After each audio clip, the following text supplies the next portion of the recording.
I'm Eric Loy, and welcome to Eric Loy Interviews. On this podcast, we talk with folks from the VTuber community on their channels, their talents, their stories, where they come from, and their plans for the future. I would like to welcome Devault to the program. Hi. Hi. Hey, thank you so much for coming on. Please introduce yourself to everybody. So, my name is Devault, but for a nickname, you can call me Devo. I prefer that mostly, since it's easier to everyone. I am a game host VTuber that usually likes to play a variety of games on both Twitch and YouTube, where I usually am to... My brain died for a little bit. That's okay. To play for my contestants, aka the viewers, as I call them, in the arena, aka my streams and such. That's cool. And were you a game show addict?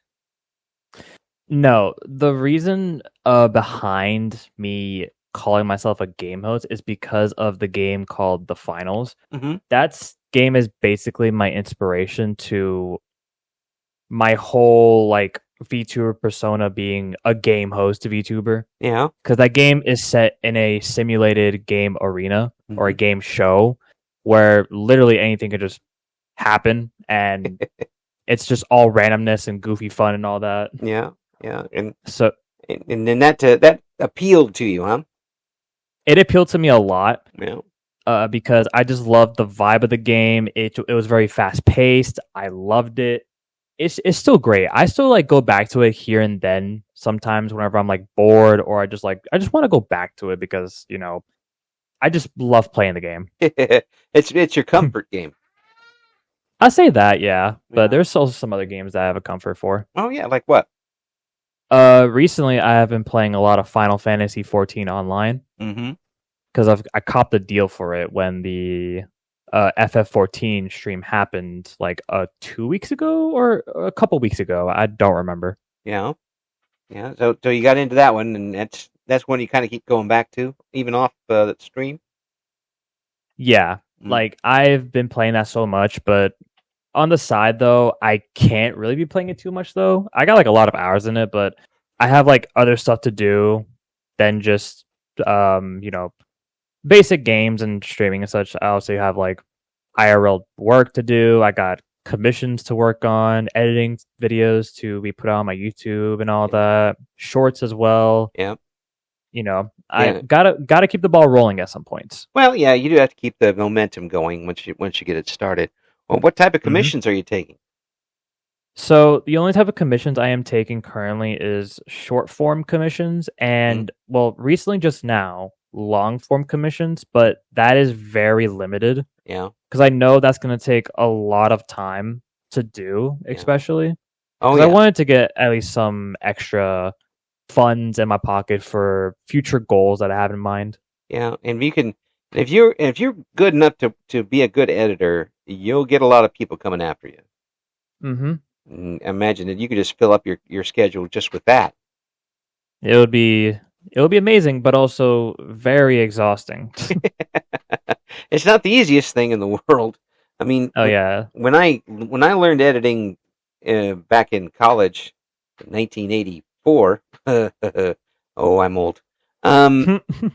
We were doing it on the tape, the videotape, and sometimes that would involve scissors and actual adhesive tape.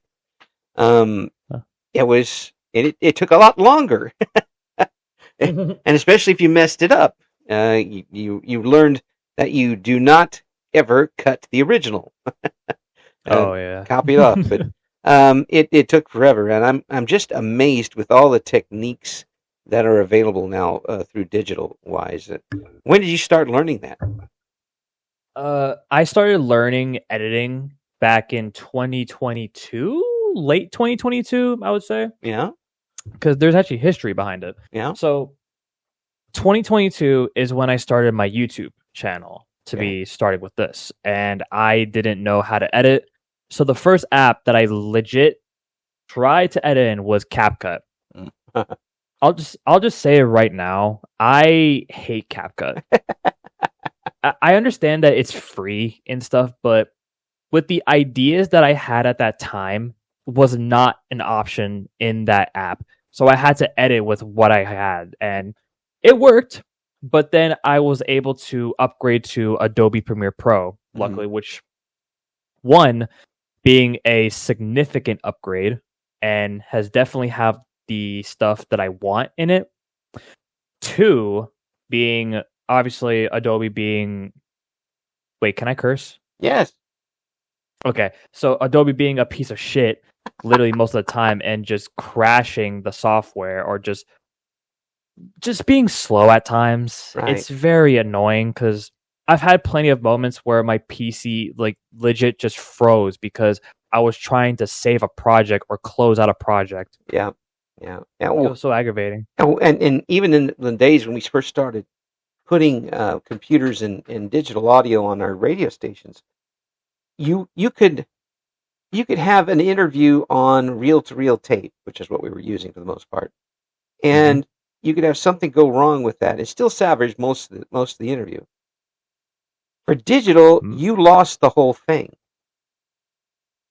and it ain't coming back. it has gone to computer heaven, and I've lost a few interviews that way in the past. And I'm like, oh boy, well, that was 45 minutes wasted. Yikes! It was quite a learning curve, which I'm glad we don't have to take anymore. But and it's so frustrating when you've got a project that you've worked on, especially when you're talking video, because it is a lot tougher than audio.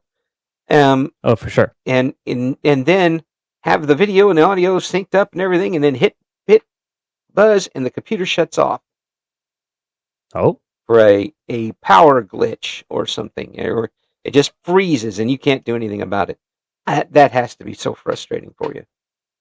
Yeah, I haven't really had much issues with like my OBS and like recording.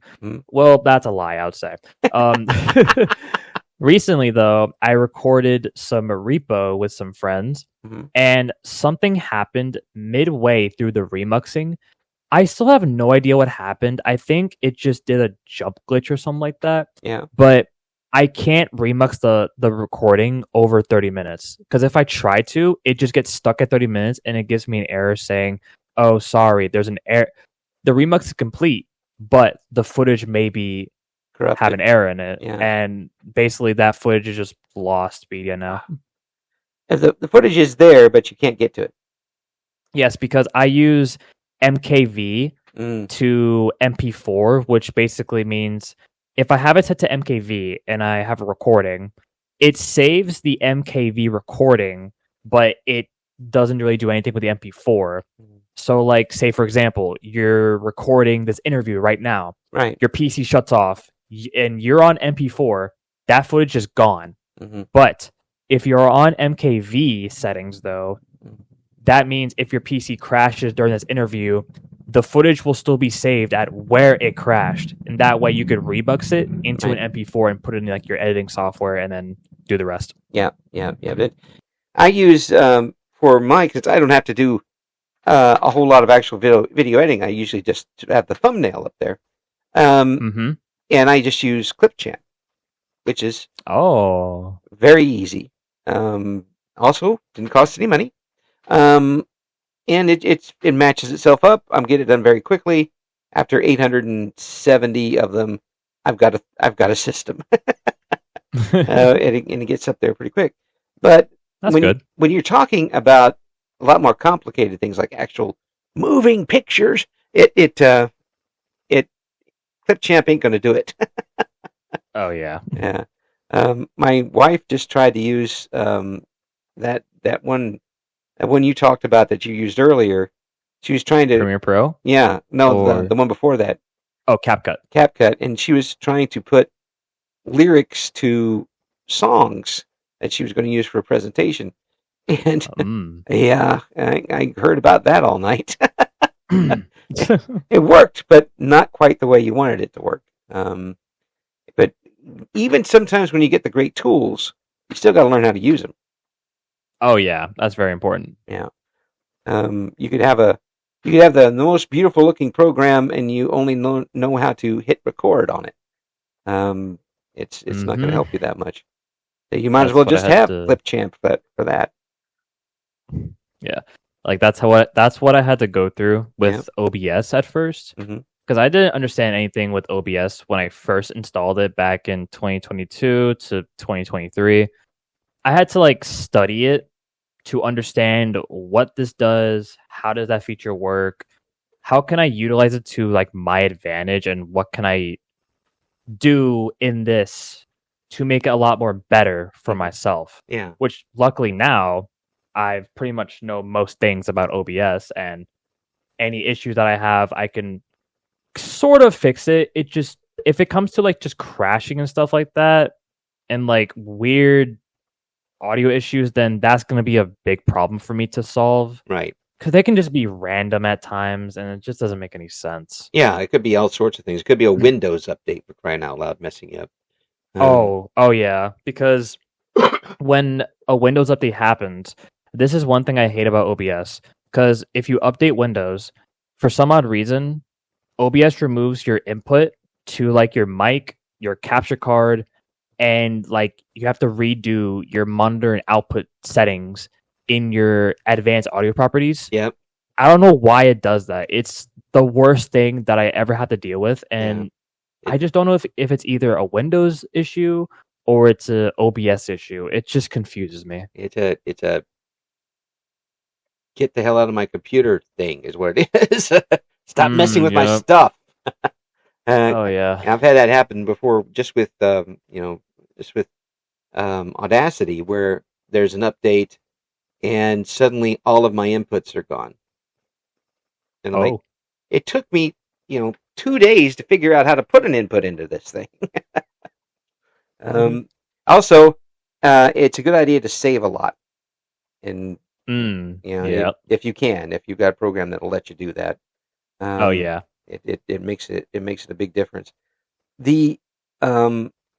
So what brought you into the actual VTuber part of doing this, besides knowing how to do things behind the scenes? So what brought me, actually, I'll start from like the beginning, if that's cool with you. Yeah, absolutely. So at first, were you about to say something? No, go ahead. Okay, sorry. So at the beginning, at the start though, I was a face cam streamer. I was a flesh tuber, as they call it. I didn't. Yeah. Yeah. No, I'm just kidding. But I mainly did my streams in like, the normal format of streamers, like face cam, gameplay, the normal streaming saga of all that. Mm-hmm. But when I met my friends, a specific part of friends, her name is Oasis, and her name is Ray. His name is Sierra. Those inspired me. Those three inspired me to attempt to become a VTuber. That was at the end of December 2023 or November. Yeah. Either one of those months gave me some inspiration. Now, I've known Oasis longer, like a couple months longer than Reishi and Sierra Raekwin, to be in fact, because I met Oasis back in July of 2023. Right. And I met Reishi and Sierra Raekwin in either November or December. I think December of 2023. So then I watched their streams a lot more, knowing that they are VTubers. And at this time, I didn't really have an understanding of like VTubers, like who's the most popular VTuber, what's all the drama and all this, like the basic VTuber stuff that goes on nowadays. Okay. So then in January, or New Year's Day of January 2024, that's when I did my first VTubing stream. And at this time, I still had no idea how to tackle VTubing, because the very first model that I used at that time, it was a female model, because I didn't know where to get models at. I didn't know where, or like what website offers models, like free to use models or just cheap models to use. So I just got one off of the Steam Workshop, and it worked for like a little bit. And then a couple months later, I then was able to get a male model, a pre-made one, not a custom one. Right. So then I went into a training, I call it, for about a year and a half from July of 2024 to July of 2025. During this time, I was preparing for my actual VTuber debut by 1.0, which is right now and possibly on the screen in this interview. Yep. So basically, I got everything ready. I set it up. I even like during the time when I was like in my training, part 2, I like did a lot of research on like, okay, I need this for my debut. I need this, that. Write down a list, mark off everything. Boom, got it. It was expensive, I will say. There is like cheap versions that you can do for like VTubing and all that, but I didn't want to go cheap. I at least wanted to go for like the medium to the high at least. But it still worked out in my favor, which I am thankful for. So then July 2025 goes by. Exactly like July 1st, I think it is, or it was June, end of June, whichever one. I get those mixed up too all the time. Yeah, but I then did a funeral stream for that pre-made model because I used that for so long, and I'm like, might as well go out with a bang for this model. Why not? So I ended up doing it. It was kind of emotional. I ain't gonna lie to you. I did cry at it because I did have like a lot of memories with that model. Yeah. And, it was obviously the testing ground for me to see how VTubing is for me, and it works, luckily. Yeah. So then, rolls by again, July 7th, 2025, which was my exact 1.0 debut date. I did it. It was a success. 8-hour stream. I still have the VOD on my PC too because it's like a memory to save. I showcased the model, the new starting, ending, BRB, and offline screens, emotes, like channel panels, even the model itself, and not one, but 2 song covers that I did. Excellent. Yeah, we're gonna hear a song cover from you a little bit later on. So just that's good. Teasing that up here. Love that. There's actually a funny thing about those song covers too. Uh-huh. The first one being "Confessions of a Rotten Girl" by Sawtone. Mm-hmm. There was actually a first version of it, but I didn't like the first version because it was not more with the tuning; it was more with how off I was, which resulted in the tuning to make me sound very off. So I didn't know how to make myself sound good at that time, but I've improved over time though, luckily. Yeah. So then I did the second version, sounds amazing. So I was like, all right, gonna get MV done, thumbnail done, art done, boom, put that one out. Now for the second one though, Bakadaro. Right. This one is Bakadaro, or as the English version, Playing the Fool. Right. Or it's actually from a game called the Like a Dragon series or the Yakuza series, basically being my favorite game series of all time because it's amazing. I played like Yakuza 0, 1, 2, 3, 4, 5, 6, Yakuza Like a Dragon, the spinoff, the Samurai spinoff, Infinite Wealth, Like a Dragon Gaiden, The Man Who Raised His Name, and a couple more. Too, but there's gonna be a lot to discuss in here, and so I love that song so much. I don't know what it was. That song just called to me, and I just decided to do a cover on it. I did the English version of that one because I couldn't really do the Japanese version well. I was able to say it good, but I was saying it very sharp. There wasn't any accent behind it, so it was kind of like arigato, something like that. Right. That's an example. Right. I didn't like it. Mm-hmm. So you went with the English version, and which it's still up. Yeah, actually, matter of fact, we're going to play that right now. I'm going to play that English version right now on Eric Loy Interviews.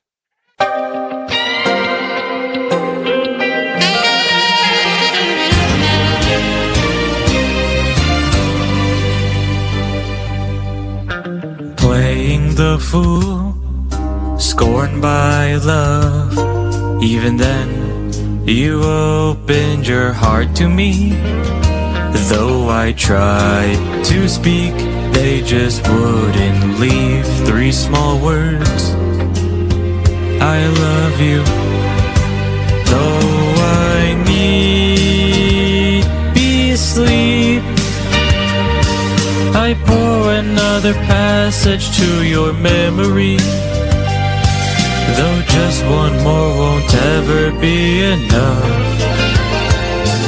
I will stay here just to be near, knowing well it's only me, a bitter dream, playing the fool. Too dumb to care, too dumb to know, too stupid to see. A wounded heart, tears flowing free. There was a chance, there was a time, still I spent it all. We reached the end, it's too late to pretend. I'll be here wondering anyway, playing the fool.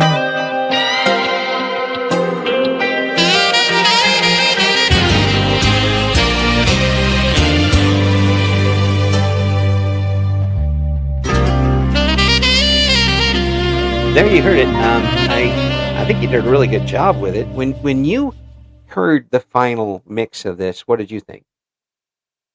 I was a little bit skeptical and kind of worried at first because this is where the more info comes into play with this one. Mm-hmm. I had this song in my folder for like a year and a half, possibly a year, because at first I got it done during my training arc. Right. But I never ended up releasing it because I'm not going to lie, I kind of forgot to, and I was putting more priority on like getting the model done and the rigging done, which are like the very important things to be put in there. So then when my debut was upcoming, this was like a week or 2 weeks before my debut, that the first one's done. Like the first song cover is done, basically being Confessions of a Rotten Girl. That one's done. Right. The second one being obviously Bakadaroa, Playing the Fool. I had to get this one in kind of a rush, I would say. So I was like, I kind of want to make this a little bit more special. So I looked in my folder to see if I can do anything, present anything extra. And then I saw in my folder being that direct song cover that I still have in my folder, just getting dust. Right. And I was like, okay, I'll just get it. Gonna commission some art for it. MV done. Boom. Got it done a week before my debut, luckily. So then I was able to debut both the songs on there, which a lot of people in my stream really did not expect me to show 2 song covers. Yeah. Yeah. Like obviously people expect 1 song cover, but when I hit the Billy Mays of wait, there's more, everyone was like, wait a minute, what's going on here? And then I showcased that second song cover, and then everyone was like, a second one? So that was like a really funny moment that was said in my chat and stuff. There's a bonus. Yep. Well, when you heard it, and you said you were a little sussed with it, maybe. I mean, I think you did a great job with it. What did you hear that you weren't too happy with? It was how I sang the song, because here's remember, right? This song was a year ago.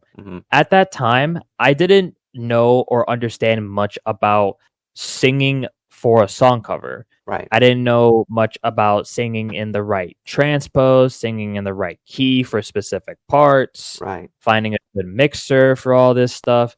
Like the basic like necessities for a song cover that you need. Yeah. But right now, especially, I've understood a lot more about song covers, like singing in the right transpose, setting your gain in your Audacity or Reaper is very important for this, because at that time my gain was pretty high, so there was definitely some background noise being played with that. Yeah. But now my gain is like halfway at what I set it at, like 40 now, which helps out so much with background noise. That way, like, there's no background noise. My voice is being focused into my mic, right? And especially the type of mic, because a little tip, I highly recommend dynamic mics for song covers. Absolutely. Because dynamic mics focus your voice a lot more.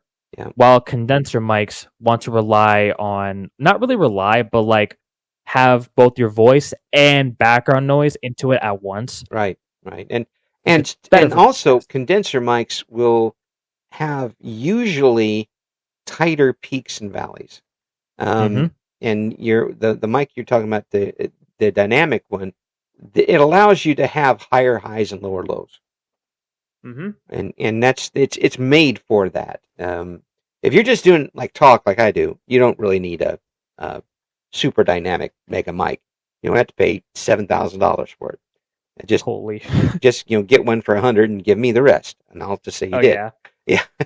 I'm a radio guy. I take money for anything.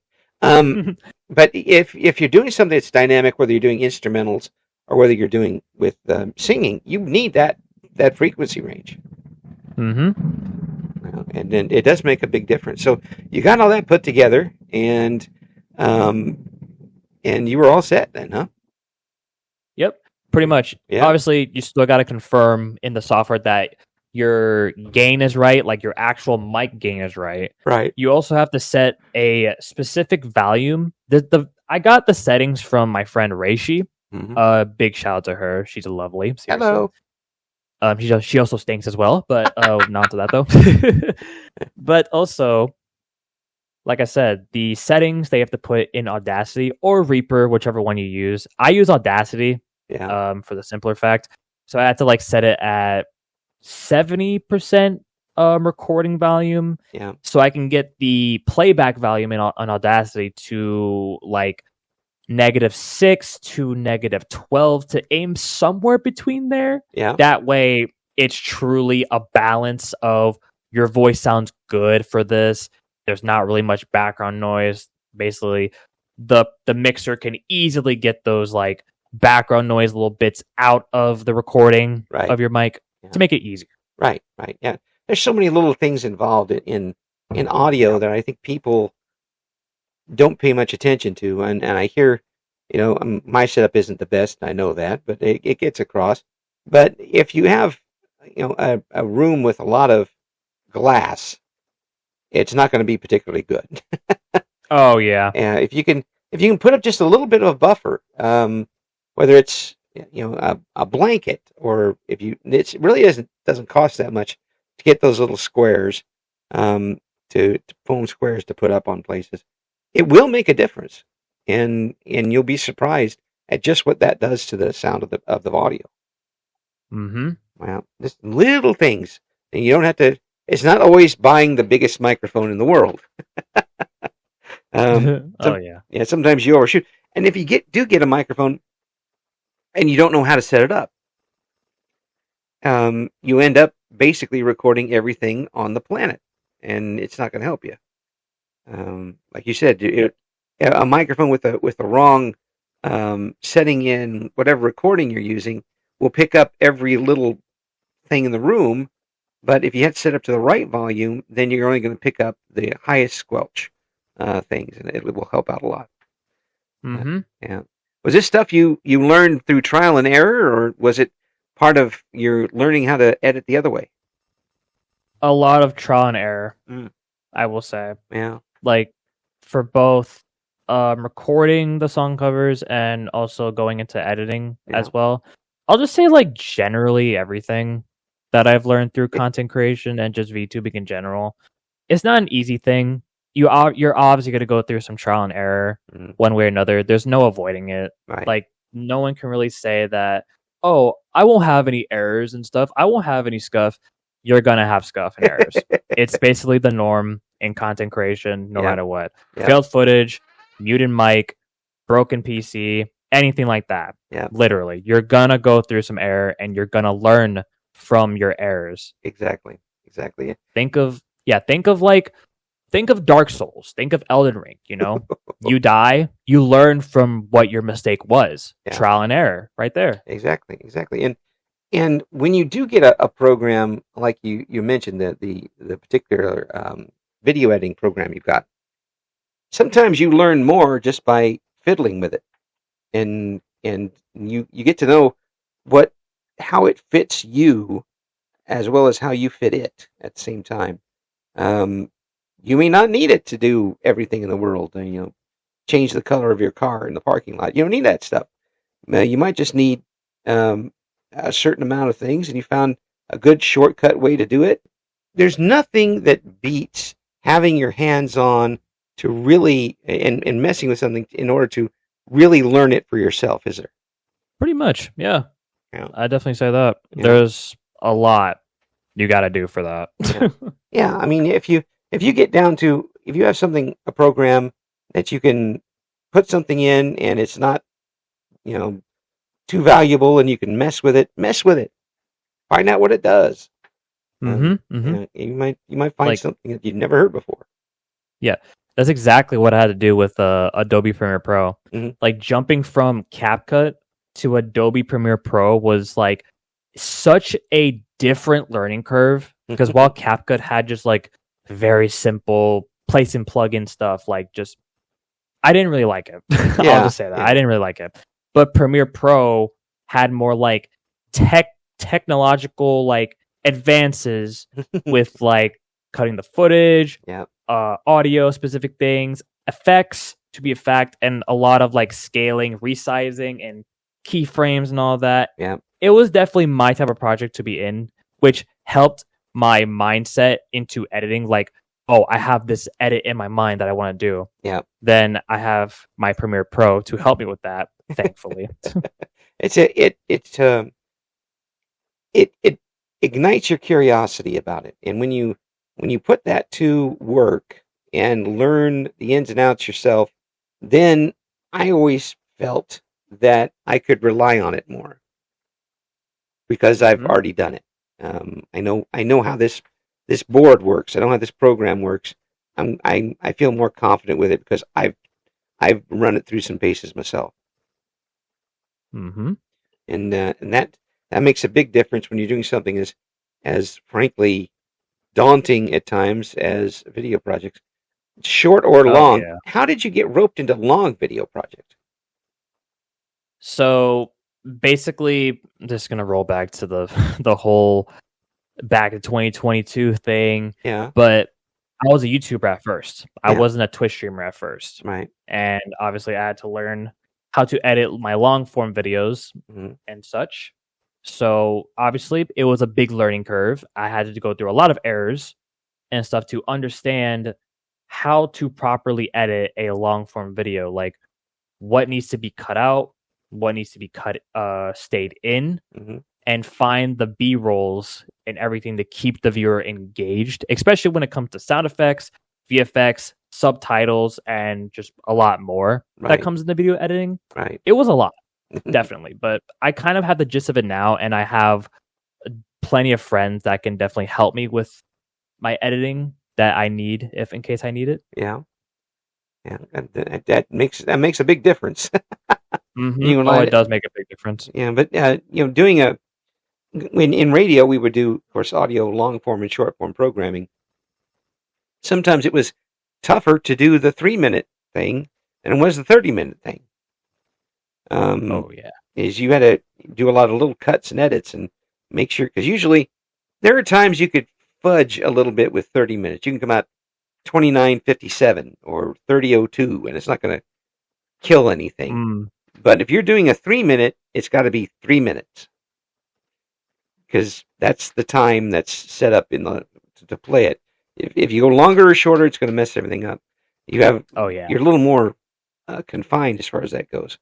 Now the thing is too is if you've got a 30-minute program with lots of little bits, and then you just wait for the men in little white coats to show up.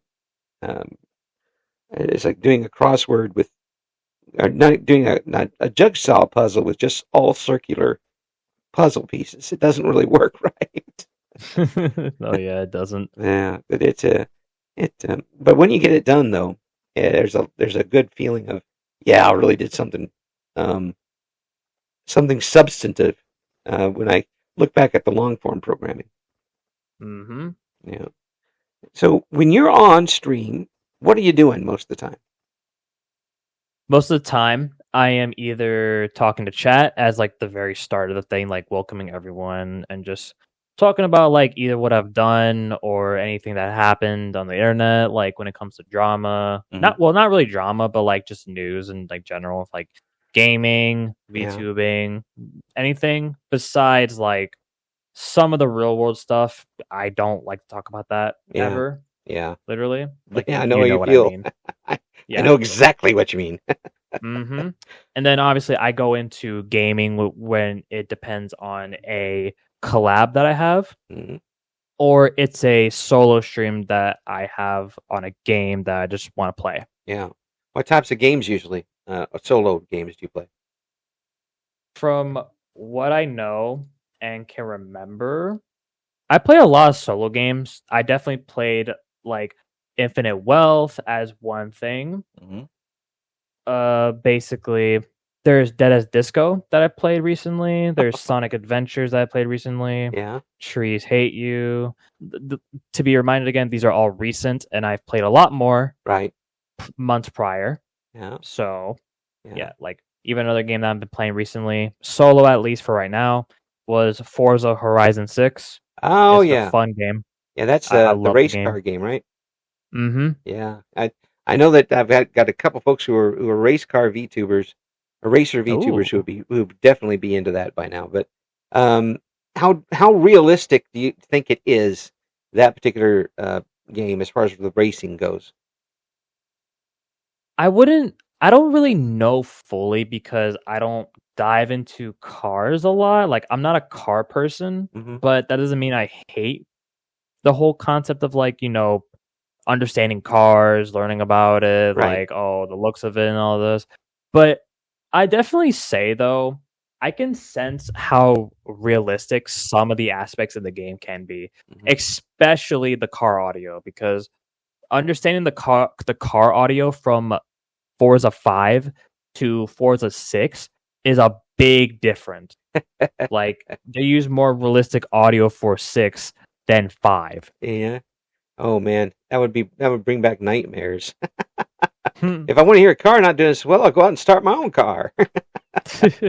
No, the first racing game I played was on the old Commodore 64, and it was Richard Petty's Talladega. Oh, and Richard Petty always won, and you basically had to control things with an old Atari joystick.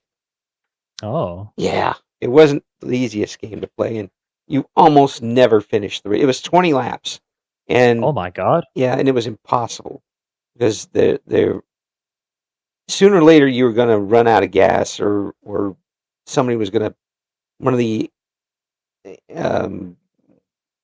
NPC things will run into you or something along those lines. And you're never going to catch the first 3 drivers. You just ignore them and try to finish fourth. It's come a long way since then. Oh my god. Yeah, I see folks now entering into online tournaments and online races. I think that's fabulous. That's good. Yeah, I just think that if you can, keep people from, doing the NASCAR cheat thing and go on and really, show what they've got, that would be a wonderful thing to have going on. A lot of people who couldn't possibly afford anything coming close to a race car being able to go out and have that kind of track feeling would be pretty amazing. When you're on the stream and with somebody else doing a collaboration, what type of games are you playing there?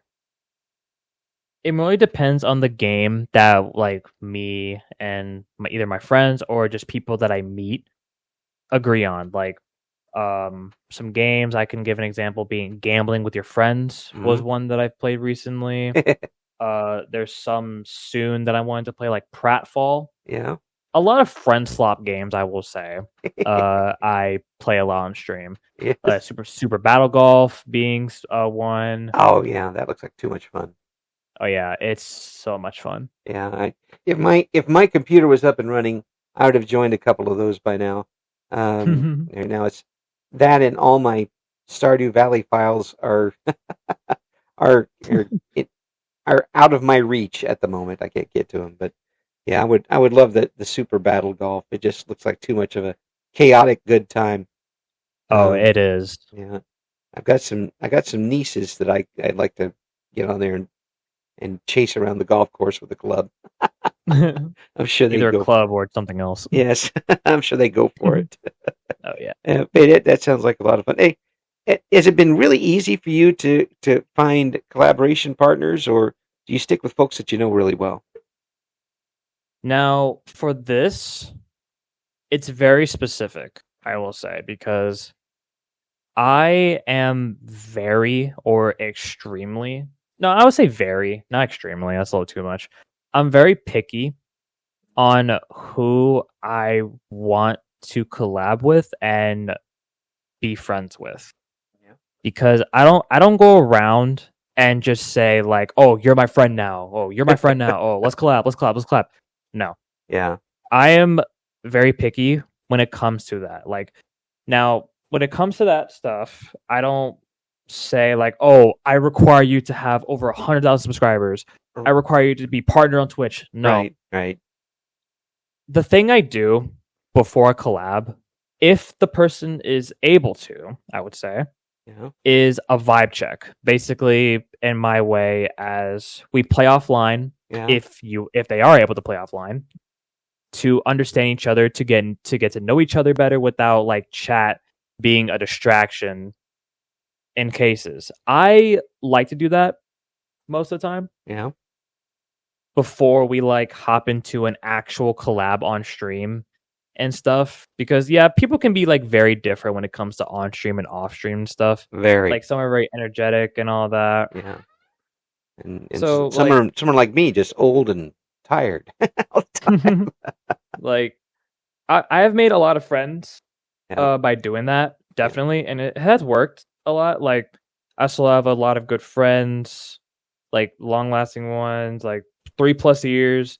Even some that I met this year that I'm very good friends with, and I really do appreciate and adore them. Seriously, very close to them, and I don't really see myself changing that aspect of how I make friends, anytime soon. Because it's just a more like safer way of doing it, especially with the internet nowadays being very just unpredictable. A lot of cases, predatorially unpredictable. Which is especially when it comes to like private information and all that, which I keep my private information to myself unless it's a friend that I have known for like a good amount of time. Like recently I can say to one friend, I'm not gonna say her name just for reasons. Nothing really bad with it, but it's like, for the reasons I don't want to keep bringing up people. Right. But with this friend, me and her have like, kind of just got closer to one another. Like we understand one another. Like, oh, hey, you can tell me pretty much anything if you have any problems, or you can pretty much open up yourself to me if you want. I'm completely fine with it, and I'll do the same thing for you because I do not play around when it comes to personal info. I don't use it as a weapon against anyone because that is not what I was grown up. That's not what I was taught with. Right. I was not taught to use personal info at like either against someone or just a general weapon. Right. A weapon. Right. Like that is just the worst way ever. Like, if someone tells me, or like, for example, if a VTuber that I've made friends with for like a good amount of time tells me their real name, their age, like their address, or just anything like that, I'm most likely gonna forget. I'm gonna be so real with you. in terms of like, if I'm needing to keep quiet about it, like, don't bring it up in streams and stuff, or don't bring it up in like online, like basically online streams and stuff like that, then yeah, I'm gonna forget. But if it's just me and this person, like in DMs or maybe around people that we're comfortable with, then yeah, then that's fine, because we pretty much know each other on like a personal basis, Mm-hmm. Yeah. While on stream, it's more like restricted on personal info, like, not saying age, not saying address, no real name, no any other thing like that, Right. just common sense, basically. Right. Yeah, and just being a decent person. I mean, just you don't want that happening. I've been around long enough to where people can find out about me, and I use my real name, and I always have, and people can. I was in radio for 35 years. They're gonna find it. Yeah. I told everybody how old I am. I'm old enough to not care. So go home. Go ahead. Get off my lawn. But for a lot of you VTubers, there's a reason why that you have an avatar. There's just some things that an avatar doesn't have to be a castle wall, but it's shielding a few things from you anyway. It makes it a little easier for you to be yourself online. And giving out that information for free kind of defeats that purpose. Yeah, like this is also another thing regarding that. Actually, having an avatar, becoming a VTuber, I can see like where you're thinking, like, oh, we have a VTuber avatar to hide our real selves and stuff. Basically, is what you were thinking. Well, some people do, but most people, a lot of people I talk to, they're more their selves because they're able to lower their regular defenses a little bit because people aren't seeing them in person, and they get kind of to blossom a little bit more. I can see that, yeah. For me, my face is still like out there. My face is on Twitter mainly, I would say. It's still in my YouTube videos too. Like, I never really bothered on like hiding my face after I became a VTuber, because when I made the switch, I was just like, I don't really give a fuck.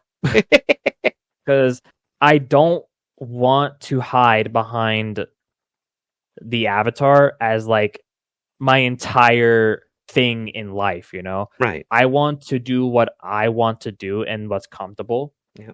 So like there will be moments where I will like have my face shown, and it's not a new thing to the world. Maybe new viewers that come to my channel is going to be like new and stuff. Yeah. But to be fair, it's just like my face has been on the internet, or mainly on my Twitter, my YouTube videos, and my Twitch sometimes here and there. Like, it's been there for like a couple months. I don't really care if my face is shown. Like, like recently, I did that little VTuber trend of the VTuber versus IRL thing. Yeah, I was like, screw it, might as well just post it. And like, that's just one part. There is like, yeah, I don't give a fuck. If people know what I look like, I don't really care. Yeah. It does.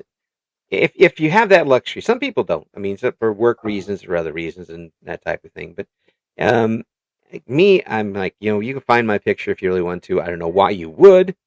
There's a reason why I was in radio.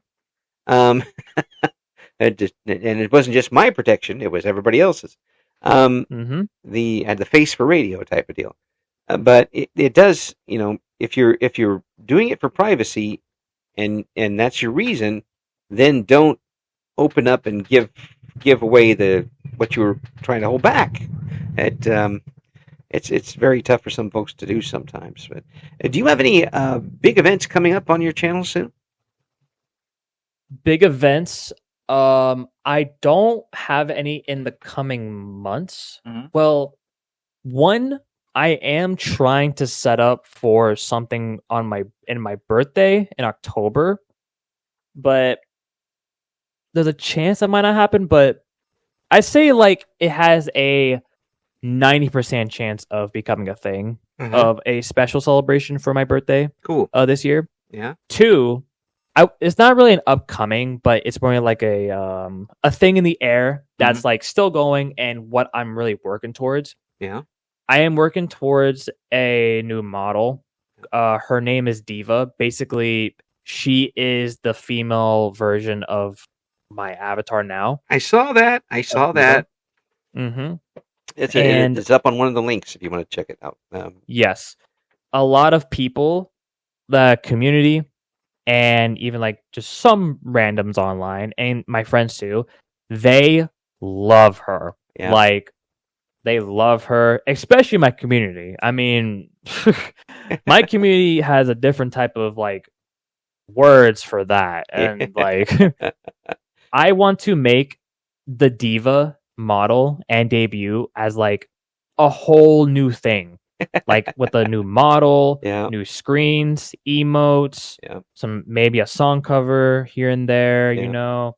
Yeah. Basically like a little arc of Diva, you know.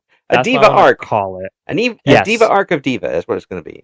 Basically, for like some time, and then I'll just like slowly transition into like both of the models depending on what situation. Like I can either do like 1 week Devo, 1 week Diva, you know, depending on how people feel. Yeah. Well, folks, you can check that out on the links we're going to have in the description for this particular interview. And Devo, you've got a wonderful attitude and a lot of brain matter going into this. I think you're going to continue to do great things. That voice of yours is outstanding for it. Thank you. Yeah. Well, you've got that. The lower range of your voice is very smooth. And thank you so much. Yeah, there's not a lot of broken anything in it. I don't hard edges to it. That makes a lot of difference. People will be more comfortable with it because of that. Oh yeah, but hell yeah.